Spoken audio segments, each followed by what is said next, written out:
शुरू अल्लाह के नाम से जो बड़ा मेहरबान और निहायत रहम फरमाने वाला है। दोस्तों आप देख रहे हैं मेहरान टीवी और मैं हूं मेहरान अली और आज मैं आपको द ग्लास मैनेजरी जो कि टेनेस विलियम्स जो है उसका एक अमेरिकन प्ले है, एक अमेरिकन राइटर है उसका प्ले, इस प्ले की मैं समरी उर्दू में आपको बताऊंगा।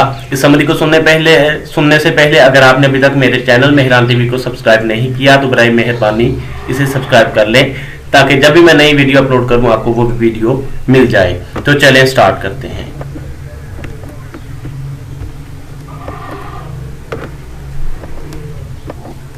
ग्लास मैनेजरी मैनेजरी जो है वो एक अमेरिकन प्ले है और ये अमेरिकन प्ले जो पहली दफ़ा जो है वो 1944 में यानी कि 1994 में शिकागो में ये सबसे पहली दफ़ा परफॉर्म किया गया और ये एक मेमोरी प्ले है क्योंकि इसका जो नरेटर है वो टॉम है, एक करैक्टर है टॉम नामी, और वो अपनी याददाश्त से ये तमाम वाक़यात को लेकर रीडर को बयान करता है। और ये जो कहानी है 4 मरकजी किरदारों के गिर्द घूमती है और ये किरदार जो पहला मैंने आपको ये स्लाइड पे आप देख सकते हैं कि अमेंडा विंगफील्ड WIN, ये जी भी आएगा, ये मिस्टेक हो गई मुझसे, विंगफील्ड है, लारा विंगफील्ड इसकी बेटी होगी, टॉम विंगफील्ड इसका बेटा है इस अमेंडा विंगफील्ड का, और एक चौथा करैक्टर आएगा जो जिम ओ कॉनर।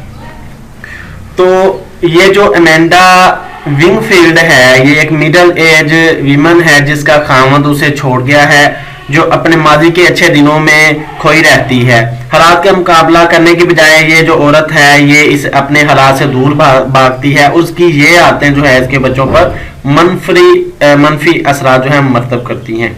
वो टेलीफोन पर मैगजीन की सब्सक्रिप्शन बेचती है ताकि वो अपने घर वालों को फाइनेंशियली सपोर्ट कर सके, यानी कि वो मैगजीन की सब्सक्रिप्शन को बेचने का काम करती है रोजी कमाने के लिए। उसकी बस एक ही ख्वाहिश है कि वो अपनी बेटी लारा को किसी अच्छे लड़के से ब्याह दे और इस मकसद के लिए उसे मुख्तलिफ कॉलेजों में दाखिला लेकर देती है कि या तो कोई उसे पसंद कर ले या ये किसी को पसंद कर ले, और फिर अपने बेटे को टॉम को कहती है कि अपने करीबी दोस्त को रिश्ते के लिए लाए ताकि वो इसके करीबी दोस्त से किसी से इसका रिश्ता कर दे, लेकिन वो नाकाम होती है। वो कभी भी अपनी बेटी को जो कि हमेशा एक फैंटेसी की एक इमेजिनरी लाइफ में दुनिया में जो है वो खोई रहती है, जो कि ग्लास मैनेजरी ग्लास के बने हुए जो बहुत से एनिमल्स होते हैं, चीजें होती हैं, उसमें उसने अपनी दुनिया बसाई होती है। उससे बाहर निकालने की बहुत ज्यादा कोशिश करती है लेकिन नाकाम रहती है।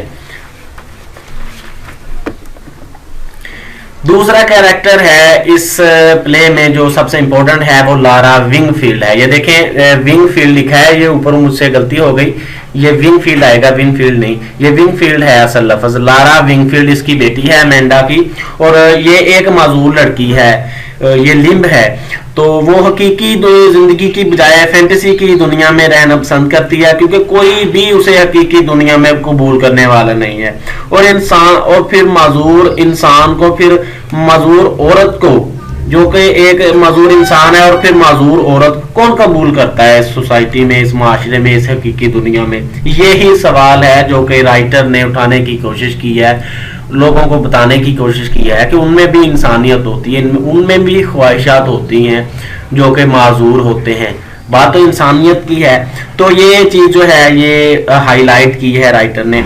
चंद दिनों के लिए तो ये लड़की अपनी हकीकी दुनिया में लौट कर आती है, और कब आती है? जब जिम ओकॉनर एक लड़का है जो कि टॉम का दोस्त है और इसके साथ काम करता है, इसके पास आता है, इस लड़की के पास, और उसका ख्याल रखता है। लेकिन जैसे ही वो ये बताता है, यानी कि लारा को ये बताता है कि उसकी शादी किसी और लड़की से होने वाली है, तो लारा जो है इस हकीकी दुनिया में जो चंद लम्हों के लिए आई थी वो दोबारा अपनी इमेजिनरी वर्ल्ड और फैंटेसी की दुनिया में दोबारा से खो जाती है। क्योंकि राइटर के ख्याल में शायद इस दुनिया वाले ऐसे लोगों को इस हकीकी दुनिया में रहने का कोई इख्तियार नहीं देते।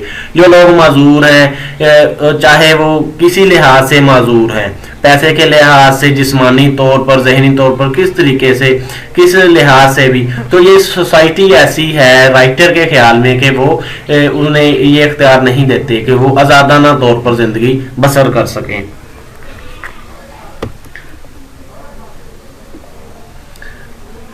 तो जो तीसरा और मेन इंपॉर्टेंट कैरेक्टर है वो टॉम विंगफील्ड का है। ये भी विंगफील्ड लिखा गया, विंगफील्ड है ये लफ्ज, टॉम विंगफील्ड। ये अमेंडा का बेटा है और इस प्ले का नरेटर है। वो एक शायर है और एक कारखाने में काम करता है। जब भी उसे फारग वक्त मिलता है तो वो शायरी लिखता है।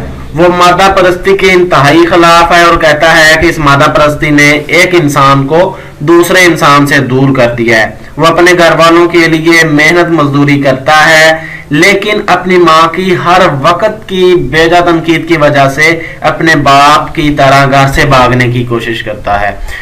और ये बात इम्पोर्टेंट है बताने वाली कि इनका जो बाप है उसका जिक्र नहीं किया गया, सिर्फ जब ये प्ले स्टार्ट होता है तो उसकी तस्वीर हमें दिखाई देती है उस शख्स की, और ये टॉम से बहुत ज़्यादा मिलता जुलता है। तो ये कोई लड़ाई झगड़ा या कोई भी बातचीत हुई तो वो घर छोड़कर चला गया अपने बच्चों को और अपनी बीवी को। तो बेटा भी अपनी माँ की बेजा तनकीद की वजह से ऐसे ही करना चाहता है, लेकिन उसे अपनी बहन का ख्याल आ जाता है। D.H. लॉरेंस जो है उसके नावलों को वो पढ़ना बहुत ज़्यादा पसंद करता है, लेकिन उसकी माँ जो है वो इन नावलों को फिल्थ समझती है, गंदगी समझती है और उसे उन नावलों को पढ़ने से रोकती है। उसे कहती है कि वो जिस जगह काम करता है वहां से किसी लड़के का रिश्ता लेके आए तो वो जिम ओकॉनर को अपने साथ ले आता है, जो कि सिर्फ महज एक दोस्त होने के तौर पर उसकी माँ से यानी कि अमेंडा से मिलने के लिए आ जाता है। ये एक ऐसा किरदार है जो अपनी और अपने घर वालों की जिम्मेदारियों के दरमियान उलझा दिखाई देता है और इस वजह से मुकम्मल हीरो किरदार जो है वो बनने से कासिर है। ये मुकम्मल तौर पे हीरो किरदार के तौर पर हमें दिखाई नहीं देता, बल्कि जो भी काम करता है मुकम्मल तौर पर पूरा नहीं कर पाता, क्योंकि ये उलझा हुआ इंसान है। तो जो फोर्थ और जो आखिरी कैरेक्टर है वो है जिम ओकॉनर। ये खूबसूरत नौजवान है जिसे लारा पसंद करती है और पहली दफा कॉलेज में इसे वो मिली थी और फिर वो इतनी से नर्वस हो गई कि उसने कॉलेज ही छोड़ दिया।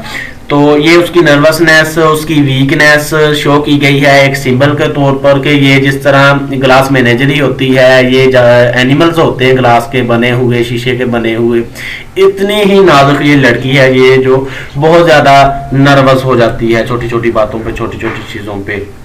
ये लड़का टॉम के साथ कारखाने में काम करता है जो कि जूते बनाने का कारखाना है और अमेंडा से मिलने के लिए, जैसे मैंने पहले बताया कि इनके घर आता है। ये एक माता परस्त इंसान है और ये अमेरिकन ड्रीम रखता है। इसके नज़दीक अगर कोई सबसे अहम चीज़ है तो वो कामयाबी और बड़ा नाम और मर्तबा है और यही इसके लिए सब कुछ है।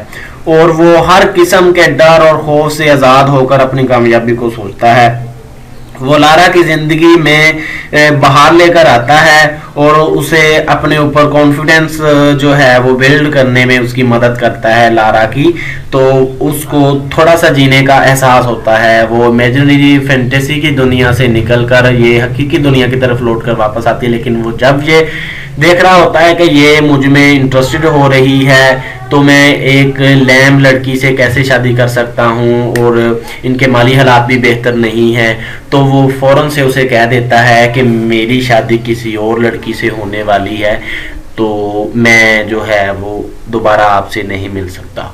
तो यही जो चंद किरदारों के जरिए ये जो प्ले है इसमें राइटर ने यही बयान करने की कोशिश की है कि जो माजूर लोग हैं, चाहे वो पैसे के हिसाब से, जिस्मानी या जहनी तौर पर, उन्हें जो है इस दुनिया के जो लोग हैं जो कि अपर क्लास से हों या कि मादा परस्त हों, वह इन लोगों को दुनिया में जीने का कोई प्रॉपर इख्तियार नहीं देते।